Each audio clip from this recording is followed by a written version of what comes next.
Meditácia pre prebudenie milosrdenstva a súcitu pracuje s mudrou a dýchovým vzorcom.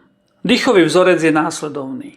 Nádych, zádrž, výdych, zádrž. Je to tzv. Štvorcový dých, pretože každá zo 4 častí trvá rovnako. Nádych a výdych sú zároveň segmentované, rozdelené do 4 častí. Predvediem nádych, nádych, nádych, nádych, zádrž, zádrž, zádrž, zádrž, výdych, výdych, výdych, výdych, zádrž, zádrž, zádrž, zádrž. Pomôžeme si mantrou Satanama, ktorú si budeme spievať v duchu.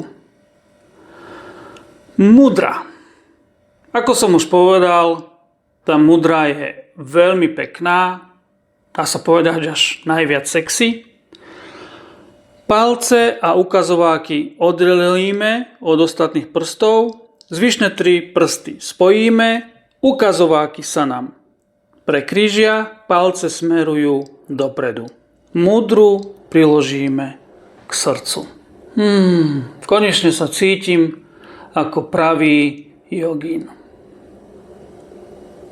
Pozornosť počas meditácie prirodzene smeruje do centra srdca.